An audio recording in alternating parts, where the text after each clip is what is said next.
Hello दोस्तों, मेरा नाम आदेश और आप देख रहे हैं पल्स अकेडमी। तो चलिए शुरू करते हैं आज की एक और नई वीडियो में। राइट, तो आज की वीडियो हम होने वाली है हमारे जो हमने पैथोलॉजी की सीरीज चालू की थी, तो उसमें हम नेक्स्ट देखेंगे that is ischaemic perfusion injury. Right, तो इस्चेमिक परफ्यूजन इंजुरी इस वीडियो में हम देख लेते हैं। तो इसमें उसका मैकेनिज्म वगैरह सारी चीज़ें उसमें हम देख लेते हैं, वो भी रॉबिन्स की लाइन टू लाइन और एकदम सिंपल वर्ड्स में। राइट, तो चलिए हम देख लेते हैं। सबसे पहले इस्चेमिक परफ्यूजन इंजुरी होती क्या है, उसकी एक डेफिनेशन दी हुई है। That is the restoration of blood flow to ischemic tissues can promote a recovery of cell। Right, तो इस्चेमिक टिश्यू, इस्चीमिया मतलब क्या होता है कि कोई भी अगर किसी चीज का ब्लड लॉस मतलब ब्लड जो उसको सप्लाई है वो अगर ऑब्स्ट्रक्ट होता है या बंद होता है तो उसी को अगर वो हम कहते हैं इस्चीमिया। राइट, तो इस्चीमिया अगर किसी इस चीज को ब्लड नहीं मिल रहा है, राइट, तो ये सेल है, इसको यहाँ से ब्लड सप्लाई नॉर्मली, बट कोई किसकी वजह से इसका ब्लड सप्लाई हैम्पर हो गया। राइट, तो ये जो सेल चली जाती है तो ये चली जाती है इस्चीमिया में।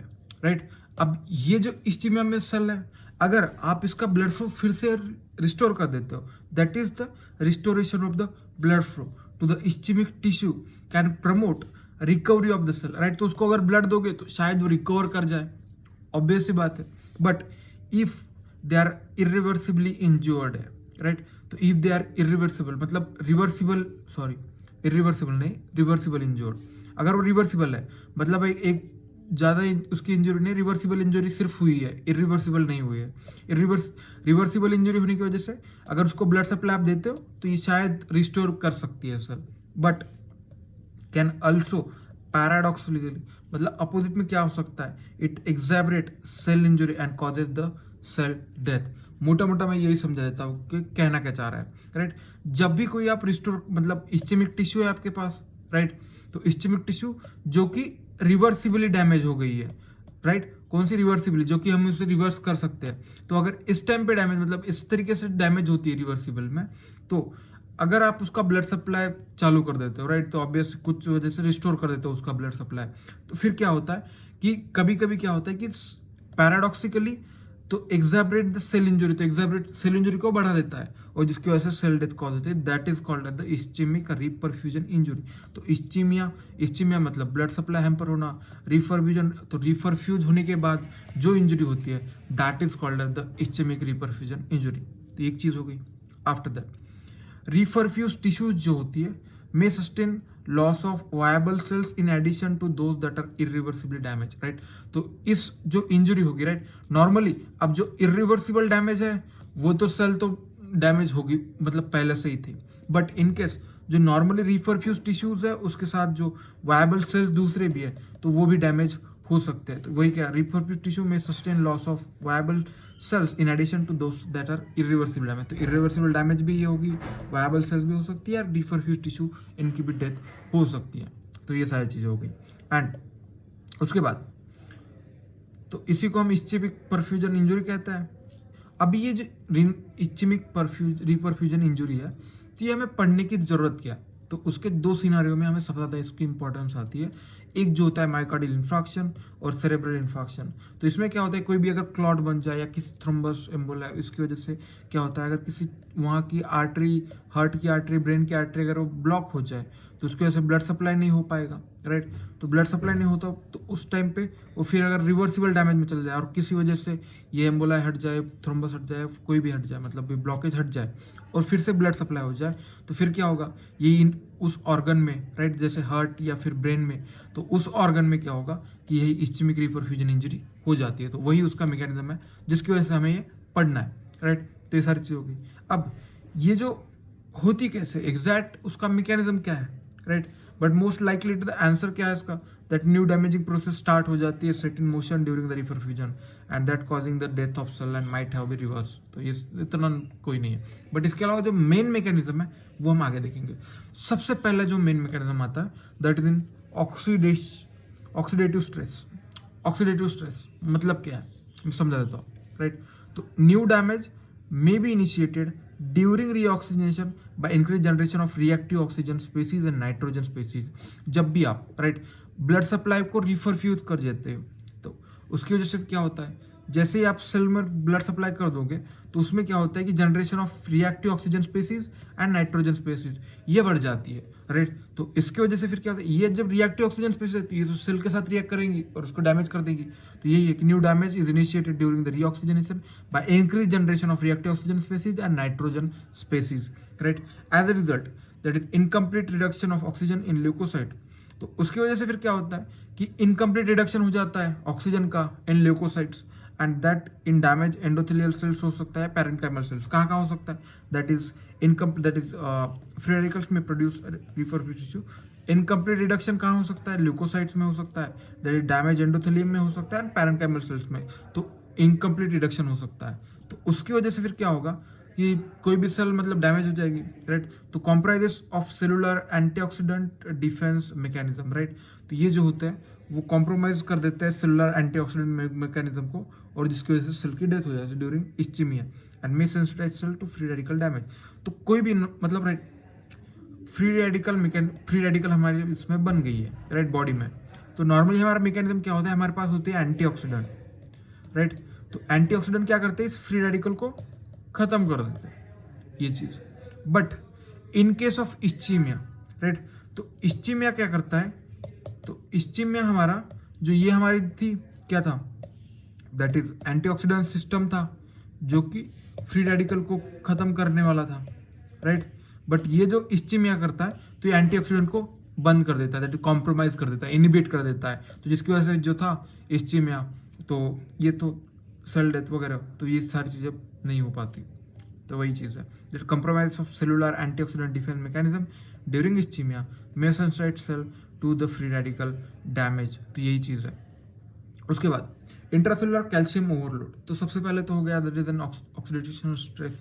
उसके बाद इंट्रासेलुलर कैल्शियम ओवरलोड, तो यही है। इंट्रासेलुलर कैल्शियम ओवरलोड में क्या होता है कि intracellular and mitochondrial calcium overload begins during the acute ischaemia. जब भी मतलब स्टार्टिंग में इस्चीमिया हो रहा है तो उसमें क्या होता है कि दैट इज एन इंट्रासेलुलरली और माइटोकॉन्ड्रिया में कैल्शियम का डिपॉजिट होने लगता है, तो उसी को एंड एक्सेवरेटेड ड्यूरिंग द रीपरफ्यूजन। जब भी रीपरफ्यूजन होगा, तो रीपरफ्यूजन हो रहा है सेल में, राइट, तो तो उसमें रीपरफ्यूजन अगर हो रहा है तो उसमें फिर से कैल्शियम भी डिपॉजिट होगा, दैट इज एक्सेवरेटेड तो influx of calcium resulting from the cell membrane damage and ROS, that is reactive oxygen species mediated injury. तो ये दो चीज़ें हो गई टू द किसको, सार्कोप्लाज्मिक रेटिकुलम, क्योंकि कैल्शियम का इन्वॉल्वमेंट है तो सार्कोप्लाज्मिक रेटिकुलम को डैमेज होगा, राइट। तो ये सारी चीज़ें हो गई। तो क्या हो रहा है नॉर्मली कोई भी एक्यूट फेज ऑफ मतलब ये जो है इस्चीमिया, तो उसमें क्या हो रहा है, इंट्रासेलुलर और माइटोकॉन्ड्रियल कैल्शियम डिपॉजिट हो रहा है।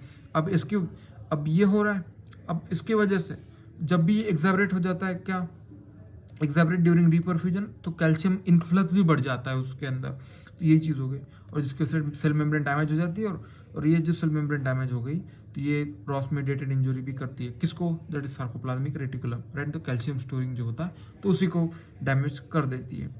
अब calcium overload favour the opening of mitochondrial permeability and transient from the mitochondrial permeability transient 4। तो कैल्शियम ओवरलोड फेवर्स करता है किसकी, opening of the mitochondrial permeability transition pore. तो जिसकी वजह से फिर क्या होता है, resultant in the ATP depletion, right. तो ATP जो बन रही है वो कम हो जाती है, that is cause the further and in turn this cause the further cell injury. तो वो फर्दर सेल इंजरी कॉज करती है, ये चीज़ होगी, राइट।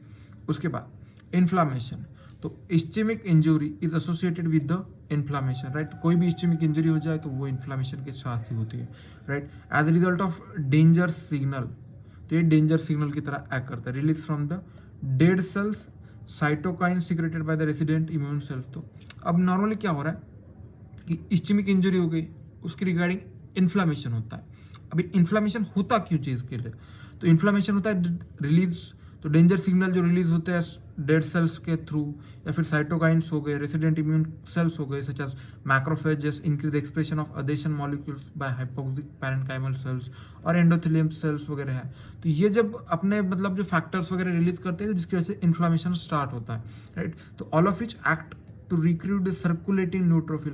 तो ये भी सारे जो फैक्टर्स वगैरह रिलीज करेंगे, तो इसकी वजह से फाइनली क्या होता है, it acts to recruit the circulating neutrophil. तो वो सर्कुलेटिंग न्यूट्रोफिल को वहाँ पे रिक्रूट कर देता है to reperfused tissue, right. The inflammation cause additional tissue injury. जब इन्फ्लामेशन होता है तो एडिशनल टिश्यू इंजुरी भी उसमें हो जाती है। The importance of neutrophil influx in reperfusion injury has been demonstrated by the experimental by the salutary effect of treatment on the antibody that block the cytokine और adhesion molecule thereby reduce the neutrophil extravasation, right. तो उसमें जो अब ये जो मतलब ये proof किया है ना, that inflammation the ischaemic related जो इन्फ्लामेशन होता है, तो ये जो प्रूफ किया है, तो उसमें क्या किया है कि ब्लॉक्स मतलब साइटोकाइंस और वो जो चीज़ें हैं उसकी एंटीबॉडीज के थ्रू ब्लॉक कर दिए। जो भी सेल मतलब अगर ये नॉर्मल सेल है तो ये मतलब मैक्रोफेजेस वगैरह है, तो ये क्या करेंगे, साइटोकाइंस वगैरह सारी चीज़ें जो फैक्टर्स होते हैं उनको रिलीज करेंगे। तो एंटीबॉडी लेके हमें इसी को ब्लॉक कर दिया, तो उसकी वजह से इसके फैक्टर्स नहीं हो गए, तो वो जो हमें उस टाइम पे तो इस्चीमिया में हमें इन्फ्लामेशन नहीं दिखा। तो उसकी वजह से प्रूफ हो गया कि रिफरफ्यूजन इंजुरी में जो होता है इन्फ्लामेशन इस्चीमिया की वजह से होता है। तो एक चीज़ हो, राइट। तो हमने एक देख लिया, मतलब ऑक्सीडेटिव स्ट्रेस देख लिया, इंट्रासेलुलर कैल्शियम ओवरलोड देख लिया, इन्फ्लामेशन देख लिया, दैट इज लास्ट देख लेते हैं एक्टिवेशन ऑफ कॉम्प्लीमेंट पाथवे। तो यही होता है कि एक्टिवेशन ऑफ कॉम्प्लीमेंट पाथवे जो होता है ना, contributes to the ischemic reperfusion injury. ये चीज़ हो गई। तो इसमें होता क्या चीज़ है, राइट। सबसे पहले बॉडी में जो IgM बॉडी एंटीबॉडीज होती है, तो IgM एंटीबॉडी जो उसकी मतलब ये होते हैं, IgM antibody have the propensity to deposit in ischemic tissues. तो IgM जो होती है वो जहाँ पे भी इस्चीमिया हो जाए, राइट, तो इस्चीमिया हो जाए तो वहाँ ये जाके डिपॉजिट हो जाती है। तो ये चीज़ हो गई।